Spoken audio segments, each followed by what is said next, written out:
In this video, we're going to show you guys how we were able to build this lawn chair for under $100. The only things you need are 5 lengths of 2x4x8, 2 lengths of 8-foot decking plank, 3 lengths of 8-foot fence paneling, and 3.5-inch decking screws. So each armrest / leg is a 2-foot square. So we're starting off with the most important part of the seat. And that is literally the seat.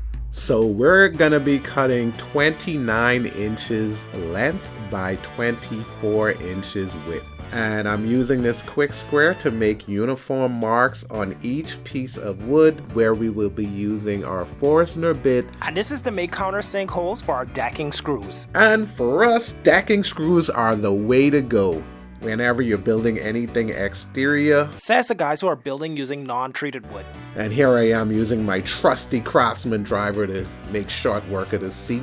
And I'm not the biggest fan of Craftsman, but our pockets love them. Hey, whatever works, right? Here we are putting together the arms. And for design purposes, we decided to cut a 15-degree miter on the front face of each armrest.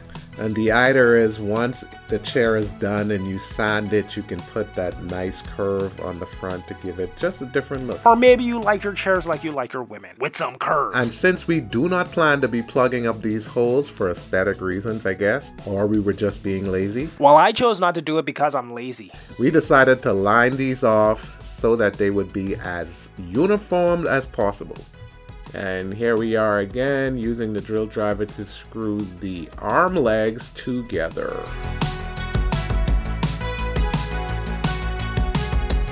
And this is the last of the 2 arm leg thingies that we have to put together. Once we have this done, we are pretty much on the home stretch. I think we have the back of the chair left to do.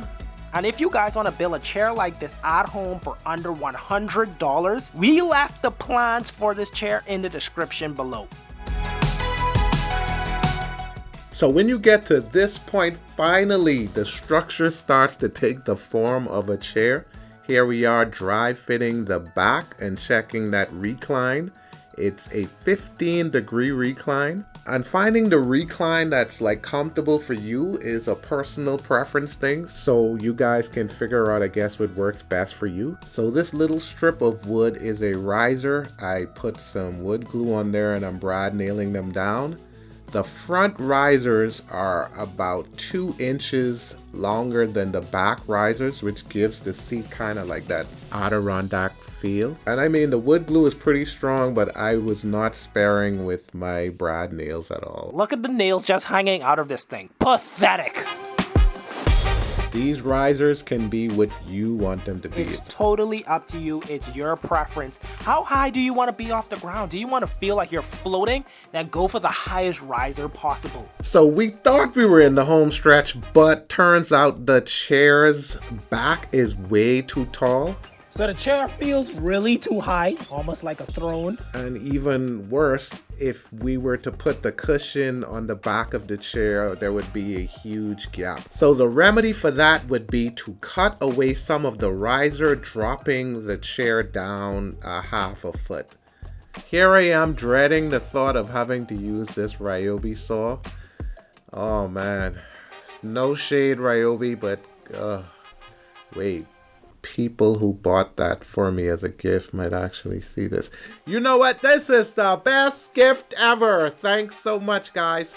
So here we are. Risers have been cut down and we are gonna dry fit this chair and see. It looks well, it did look before it fell apart. Here, using a table saw to strip down the wood for the risers. And this is where those decking planks come in. We're gonna strip them down and use those as our slats for the back and seat of our chair. And what you just saw there is a stripped down version of the fence paneling, and we use those to give the slats something to screw into. So here we are being very generous with the wood glue, and we're gonna shoot this chair full of nails once again because that's what we like to do. One of the things I like most about using these fence paneling as well as the decking material is because it lasts so long. It's really durable, and if you treat it, it will last forever.